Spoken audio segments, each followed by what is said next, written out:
Okey, dalam video ni kita akan tengok dan kita akan belajar cara kita buat sedikit penetapan untuk SEO, Search Engine Optimizing. Antaranya adalah meta description dan keyword yang kita akan guna, yang digunakan untuk memastikan kita punya website lebih cepat indeks di laman Google lah, dan juga beberapa tips lain dalam artikel lah. So pertama sekali kita tengok di bahagian sistem global configuration. Baik. Okey, di bahagian sistem global configuration, okey, pastikan anda telah mengisi site meta description, iaitu apa dia katakan webmaster.my. okey. Okey, dash katakan belajar cara membina laman web. Dan pastikan kita ada meta description kita ni lebih kurang, maksimumnya lebih kurang 20 patah perkataan lah, dan jangan terlalu panjang. Dan juga site meta keyword ni kita boleh letak seberapa banyak kita boleh, tapi lebih kurang 8 ke 10 pun sudah memadai lah. Belajar web. Okey, jumlah, katakan jumlah WordPress website murah, self learning website, tekan dan sebagainya lah. Okey, itu yang pertama lah untuk penetapan SEO. Selain daripada yang ni kita dah buat. Okey, yang kedua, kita kena pastikan juga di bahagian menu, kita klik menu. Okey, contohnya bahagian home kita belum set up, so kita letakkan, kita bukakan di bahagian home. Okey, di bahagian home saya tengok pada page display browser title. Okey, tu webmaster.my. Okey, dan mesti ada slogan lah. Slogan apa yang kita nak gunakan. Katakan webmaster, belajar cara bina web. Okey,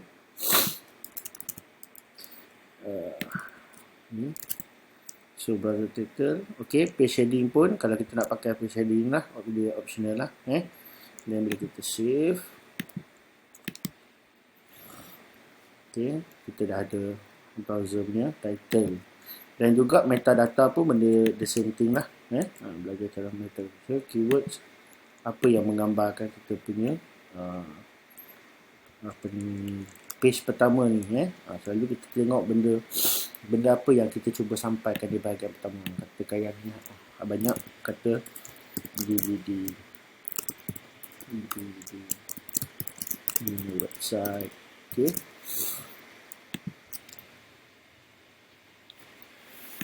okey, dan sebagainya lah. Kita boleh tulis kita punya maklumat lah. Kalau katakan tudung, tulislah tudung likra dan sebagainya. Okey, tips bina web. Okey, belajar bina web dan sebagainya lah. Okey, so kita dah siapkan di bahagian page pertama. Macam tu juga kita kena tengok di bahagian page lain, contohnya mengenai kami. Okey, kita ulang balik proses ni, tapi cuma page display ni kita mungkin boleh ubah. Okey, webmaster.my. okey, dash. Okey, nanti jadi kita letak sama kita letak ikut dia punya page, maklumat page lah. So ni webmaster.my mengenai webmaster. Okey, gerak webmaster, gerak webmaster.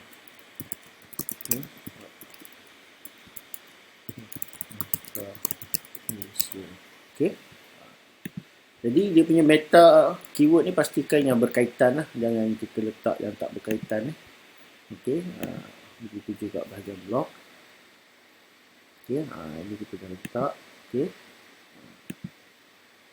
dan juga di bahagian forum. Okey, selain daripada kita punya menu kita kena set up, kita juga kena set up di bahagian artikel juga.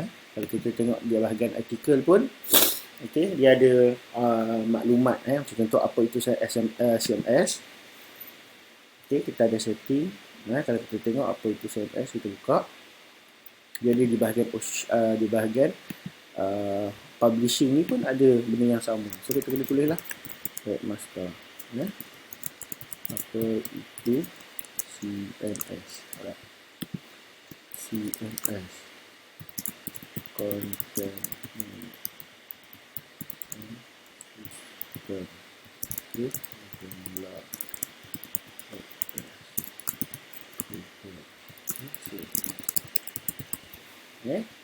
mesti kita kena letak maklumat-maklumat ni sebab maklumat-maklumat ni penting lah penting supaya kita dapat Google dapat faham apa yang kita cuba sampaikan contoh kita tengok apa itu CMS, kita klik kan.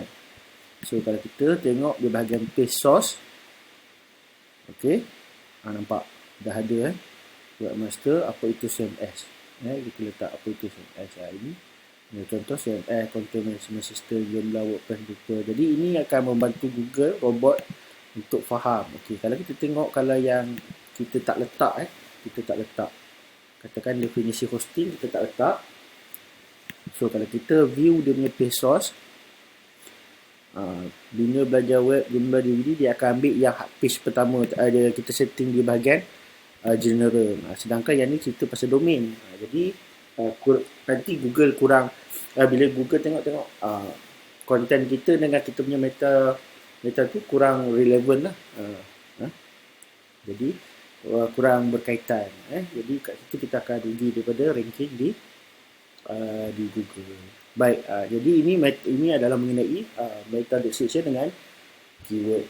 Selain daripada itu ada beberapa lagi perkara untuk kita punya search engine optimizing. Okey, antaranya mengenai sitemap. Okey, kita akan tengok dalam video yang seterusnya. Right? Sekian, terima kasih.